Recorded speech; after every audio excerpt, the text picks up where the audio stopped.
A man cannot be comfortable without his own approval. Mark Twain. But what if you've spent years chasing approval from everyone but yourself? In a world where our value is often measured by likes, titles, income, or how others perceive us, we risk forgetting the only validation that truly matters, our own. Yet over 2,000 years ago, ancient Stoic philosophers gave us a path forward, a compass to help us navigate insecurity, self-doubt, and the crushing pressure of comparison. They taught us how to build something the world cannot give and therefore cannot take away: true self-worth. This is not the kind of self-worth rooted in ego or arrogance. It's quiet, steady, and earned. It's the kind that allows you to stand tall when no one claps, to choose virtue when no one's watching, and to move forward when the past whispers, "You're not good enough." Let's explore how you can cultivate this powerful force using timeless Stoic principles and modern-day reflection. The hidden roots of low self-worth. We must first understand why we struggle with self-worth. According to Stoic insight and modern psychology, there are three common roots. 1. The need for external validation. Many of us are addicted, not to substances, but to approval. We shape our lives around pleasing others, fearing rejection and curating the perfect image. But Stoicism asks us, why place your peace in hands you cannot control? As Epictetus taught, seek not the good in external things, seek it in yourself. When your self-esteem depends on fluctuating opinions or social metrics, you'll forever be a prisoner of circumstance. True freedom and lasting self-worth begins when you reclaim your identity from the crowd. 2. Shame over the past. Mistakes haunt us. Words we said, things we did, opportunities we missed. We replay them like a broken record, convincing ourselves that we're defined by our lowest moments. But the Stoics knew that dwelling on what we cannot change is a recipe for suffering. Instead, they taught radical acceptance and personal accountability. You are not your worst decision. You are who you choose to become after it. Regret can be a teacher, not a tyrant. Let it push you toward better, not bury you under shame. 3. The gap between who you are and who you want to be. This gap, when left unexamined, breeds discouragement. But when embraced, it becomes the beginning of transformation. It's okay to not be there yet. What matters is that you're moving, not that you've arrived. As Seneca said, if a man knows not to which port he sails, no wind is favorable. Your ideal self is a compass, not a stick to beat yourself with. Stoic strategies to rebuild self-worth.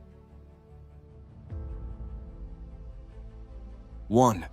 Focus on what you can control. Epictetus. You cannot control the past, other people's judgments, or life's randomness. But you can control your character. You can control how you respond when criticized, how you act when tempted, how you speak when angry, how you think when afraid. This is your power, and no one can take it from you. When you live aligned with your values, even chaos cannot shake your worth.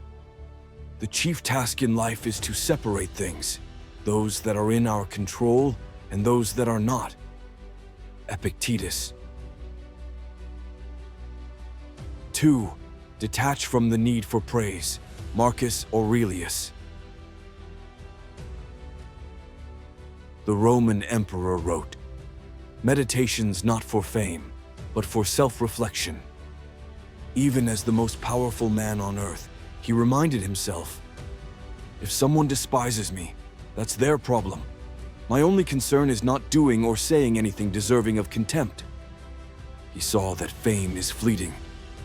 Opinions change, applause fades. But virtue, that stays. It's your anchor. So ask yourself, would I still do the right thing if no one noticed? If the answer is yes, then you're already building real self-worth. 3. Live by virtue, Seneca. According to Seneca, a good life is a virtuous one, not a rich one, not a famous one, not even a safe one. Virtues are the backbone of self-worth. Wisdom, to think clearly and seek truth. Courage, to do what's right even when it's hard. Temperance, to practice moderation and self-control.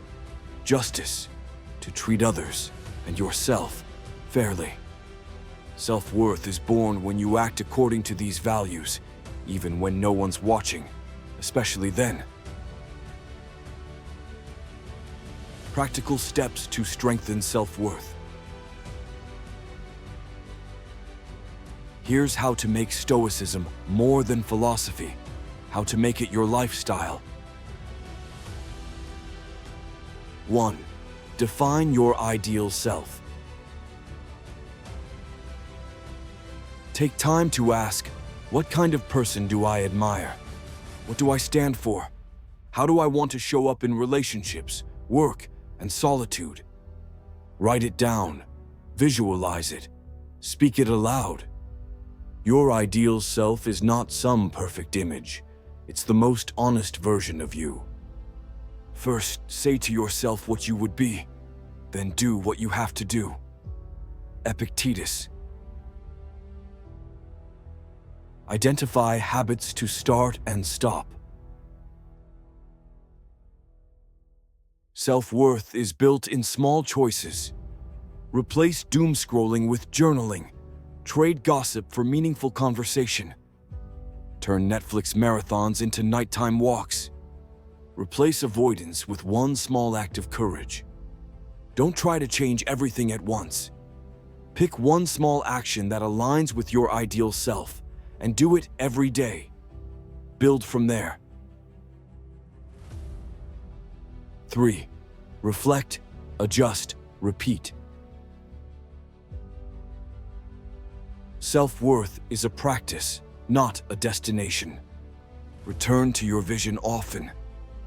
Track progress. Celebrate effort. Forgive the slips, but correct the course. Marcus Aurelius would write in his journal every day. You can do the same in a notebook, a voice memo, or a quiet walk. Reflect, not to judge yourself, but to know yourself.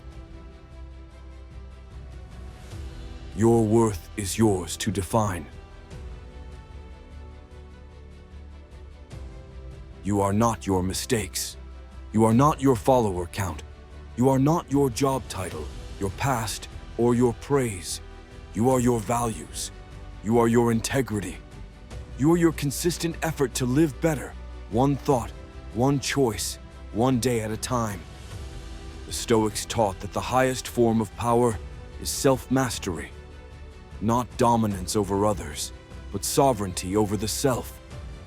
So if you're lost in comparison, if the past won't let go, if the noise outside drowns out your voice, come back to what is within, your thoughts, your actions, your response. Because from there, and only there, your self-worth begins.